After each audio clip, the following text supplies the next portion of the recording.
എന്തിനു വേണ്ടിയിട്ടാണ് നമ്മൾ പഠിക്കുന്നത് എന്നുള്ള കാര്യം ചോദിച്ചപ്പോൾ പറഞ്ഞു നമുക്ക് നല്ല ശമ്പളം കിട്ടുന്ന ജോലികൾ വേണം. എത്ര ശമ്പളമാണ് നമ്മൾ മനസ്സിൽ ഉദ്ദേശിക്കുന്നത്? ഈ പറയുന്ന പോലെ എത്ര ശമ്പളം കിട്ടിയാൽ നിങ്ങൾ വർക്ക് ചെയ്യാൻ തയ്യാറാണോ? ഒരു 10,000 രൂപ കിട്ടിയാൽ വർക്ക് ചെയ്യാൻ തയ്യാറാണോ? 50,000 കിട്ടിയാൽ വർക്ക് ചെയ്യാൻ തയ്യാറാണോ? 1 ലക്ഷം കിട്ടിയാൽ വർക്ക് ചെയ്യാൻ തയ്യാറാണോ? ഈ ഒരു ഡിസിഷൻ അനുസരിച്ചിരിക്കും നമ്മൾ സെലക്ട് കോഴ്സുകളൊക്കെ. അപ്പോൾ കോഴ്സുകൾ വലിയ കോഴ്സുകളുണ്ട്, വളരെ ഫ്യൂച്ചറിസ്റ്റിക് ആയിട്ടുള്ള കോഴ്സുകളുണ്ട്. ഓബിയസ്ലി നമ്മൾ ആദ്യം പറയാൻ പോകുന്ന കോഴ്സ് കമ്പ്യൂട്ടർ സയൻസ് തന്നെയാണ്. ആർട്ടിഫിഷ്യൽ ഇന്റലിജൻസ് ലോകം ഭരിക്കുന്നത് ഇപ്പോൾ ആർട്ടിഫിഷ്യൽ ഇന്റലിജൻസ് ആണ്. ഞാനൊക്കെ +2 അല്ലെങ്കിൽ പ്രീ പഠിക്കുന്ന സമയത്ത് കമ്പ്യൂട്ടർ പഠിക്കുക എന്നുള്ളത് ഒരു എക്സ്ട്രാ ഒരു ലക്ഷറി ആയിരുന്നു. ഇന്ന് കാലത്ത് നിങ്ങൾക്ക് എല്ലാവർക്കും അറിയാം കമ്പ്യൂട്ടർ അറിയാനുള്ളത് വളരെ ബേസിക് മിനിമം റിക്വയർമെന്റ് ആണ്. അപ്പോൾ അത് വെച്ച് നമ്മൾ നോക്കുകയാണെന്നുണ്ടെങ്കിൽ ഇനിയുള്ള കാലങ്ങളിൽ ആർട്ടിഫിഷ്യൽ ഇന്റലിജൻസ് വെച്ചിട്ടായിരിക്കും പല കാര്യങ്ങളും നടക്കുന്നത്. ഇപ്പോൾ തന്നെ നടക്കുന്ന പല കമ്പ്യൂട്ടർ കോഡിംഗ് പ്രോഗ്രാമുകളും എല്ലാം ഈ പറഞ്ഞ പോലെ നമുക്ക് ആർട്ടിഫിഷ്യൽ ഇന്റലിജൻസ് വെച്ച് നടത്താൻ പറ്റും. ഈവൻ രാജ്യങ്ങളുടെ തന്നെ ഒരു വാർ സ്ട്രാറ്റജിയിൽ പോലും AI ആണ്. പണ്ട് കാലത്ത് നമ്മൾ ഉപയോഗിച്ചത് വലിയ ഭീകരമായിട്ടുള്ള എക്യുപ്മെന്റ്സുകളൊന്നും ഇനി ആവശ്യമില്ല. എല്ലാം ചെറിയ ഡ്രോൺസിന്റെ ഒക്കെ ഷേപ്പിലുള്ള പോലത്തെ എക്യുപ്മെന്റ്സ് ആയിരിക്കും വരുന്നുണ്ടായിരിക്കുക. അപ്പം അത് എല്ലാ ഫീൽഡിലും, ഇപ്പോൾ ഫുഡ് പ്രോസസ്സിങ്ങിന്റെ ഫീൽഡിലാണെങ്കിലും ഈവൻ മെഡിക്കൽ ഹെൽത്ത് കെയർ ഭാഗങ്ങളിലാണെങ്കിലും എല്ലാ ഭാഗങ്ങളിലും ആർട്ടിഫിഷ്യൽ ഇന്റലിജൻസ് വളരെ ഡോമിനൻസ് വരുന്നുണ്ട്. നിങ്ങൾക്ക് അതിന്റെ ആപ്പുകളൊക്കെ കിട്ടും കേട്ടോ. അപ്പോൾ IBMന്റെ വാട്സ് എന്ന് പറഞ്ഞൊരു ആപ്പ് ഉണ്ട്. അതിൽ നിങ്ങൾ വെറുതെ മൊബൈലിലൊക്കെ ഡൗൺലോഡ് ചെയ്ത് കഴിഞ്ഞിട്ട് നിങ്ങൾക്ക് ആവശ്യമുള്ള നിങ്ങൾക്ക് കോഡിങ് പറഞ്ഞു കഴിഞ്ഞാൽ നിങ്ങൾക്ക് ഈസി ആയിട്ട് അതിൽ കാര്യങ്ങൾ കിട്ടും. അപ്പം നിങ്ങൾക്ക് ഒരു പക്ഷേ കമ്പ്യൂട്ടർ സയൻസ്, കമ്പ്യൂട്ടറോട് ഇൻട്രസ്റ്റ് ഉള്ള ആൾക്കാരൊക്കെ ആണെന്നുണ്ടെങ്കിൽ നിങ്ങൾക്ക് ഡെഫിനറ്റ്ലി കൺസിഡർ ചെയ്യാവുന്ന ഒരു ഫീൽഡാണ് ഈ പറയുന്ന ആർട്ടിഫിഷ്യൽ ഇന്റലിജൻസ് റിലേറ്റഡ് ആയിട്ട് കാര്യങ്ങൾ.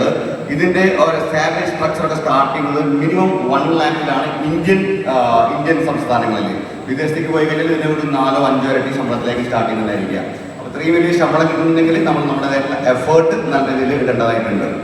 രണ്ടാമത്തെ ഒരു സെഗ്മെന്റ് വരുന്നത് കമ്പ്യൂട്ടർ ഈ പറയുന്ന ഏരിയ തന്നെയാണ്.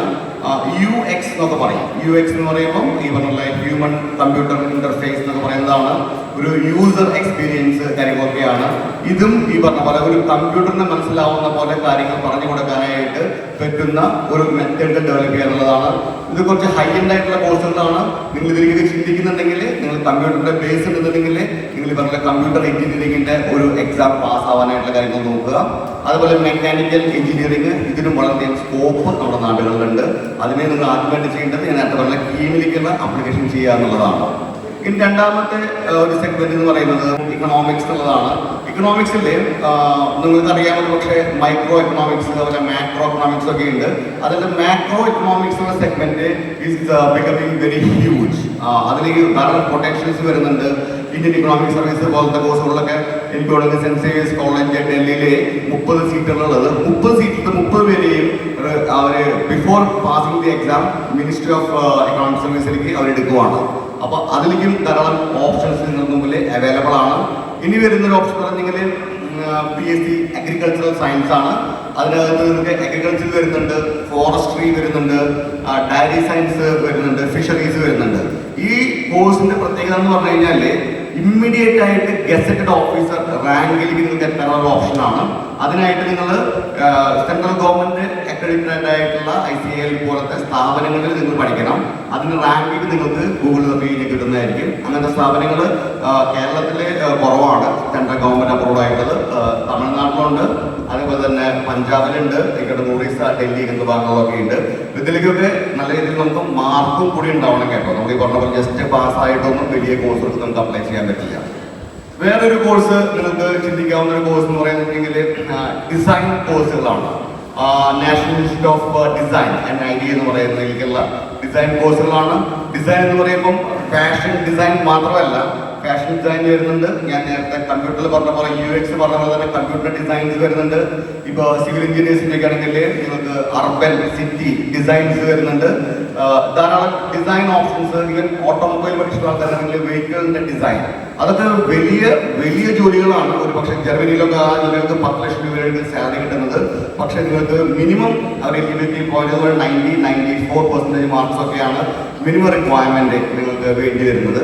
അപ്പോൾ അത്രയും മാർക്കുള്ള കുട്ടികൾക്ക് വലിയ ജോലികൾക്ക് എത്താനുള്ള ഓപ്ഷൻസ് നിങ്ങളുടെ മുമ്പിലുണ്ട്. ഒരു കോഴ്സ് കൂടി ഇപ്പം നമ്മുടെ നാട്ടിലെ പഠിക്കുന്ന കുട്ടികൾക്ക് ഉപയോഗിക്കാവുന്ന കോഴ്സ് സൈക്കോളജിയാണ്. സൈക്കോളജിക്ക് വലിയ ഡയമെൻഷൻസ് വന്നുകൊണ്ടിരിക്കുന്നുണ്ട്. ഒരു കാലത്ത് സൈക്കോളജി ഒരു ഹെൽത്ത് കെയറിന്റെ ഭാഗമായിട്ട് കണ്ടിരുന്നു, അല്ലെങ്കിൽ ഹെൽത്ത് എന്നുള്ള കോൺസെപ്റ്റ് പോലെ കണ്ടിരുന്നു. ഇന്ന് കാലത്ത് സൈക്കോളജിനെ കാണുന്നത് ഒരു ബിസിനസിന്റെ വേർഷനിലാണ് കാണുന്നത്. ഒരു ബിസിനസ് കസ്റ്റമർ ബിഹേവിയർ മാനേജ്മെന്റ് എന്നുള്ള ആംഗിൾ നോക്കുകയാണെന്നുണ്ടെങ്കിൽ സൈക്കോളജി പഠിച്ച കുട്ടികൾക്ക് വളരെ പ്രോമിനൻസ് വരുന്നുണ്ട്. മാത്രമല്ല ബിസിനസ് അനലിറ്റിക്സ് പോലത്തെ കോഴ്സുകൾക്ക് ഇവരുടെ സഹായം വളരെ ആവശ്യവുമാണ്. കാരണം നിങ്ങൾ പലപ്പോഴും സൂപ്പർമാർക്കറ്റൊക്കെ പോയിട്ടുണ്ടെന്ന് നിങ്ങൾക്ക് അറിയാൻ പറ്റും. നിങ്ങൾ പലപ്പോഴും പ്രൊഡക്റ്റുകൾ സെലക്ട് ചെയ്യുന്നത് നിങ്ങളുടെ ആ ഷെൽഫിലിരിക്കുന്ന പ്രൊഡക്റ്റുകളുടെ മൂവ്മെന്റ് നോക്കിയിട്ടോ അല്ലെങ്കിൽ നിങ്ങളുടെ കണ്ണിന് സ്ട്രൈക്ക് ചെയ്യുന്ന ആദ്യത്തെ ഒരു പ്രൊഡക്റ്റ് കളർ കോമ്പിനേഷൻ വെച്ചിട്ടൊക്കെ ആയിരിക്കാം. സൈക്കോളജിനെ ഇപ്പം ഈ ബിസിനസിന്റെ ഭാഗങ്ങൾ യൂസ് ചെയ്ത് കൂടിയിട്ട് പല വലിയ ബിസിനസ് സ്ഥാപനങ്ങളും സൈക്കോളജി സ്റ്റുഡൻസിനെ അവരുടെ ബിസിനസ് അനലിറ്റിക്സിന്റെ ഭാഗമായിട്ട് ചേർത്തിട്ടുണ്ട്. ഈ കോഴ്സുകളൊക്കെയാണ് ഇനി വരുന്ന ഒരു 10 വർഷത്തേക്ക് നമ്മുടെ മുമ്പിൽ വലിയ അവസരങ്ങളായിട്ട് നിൽക്കുന്നത്.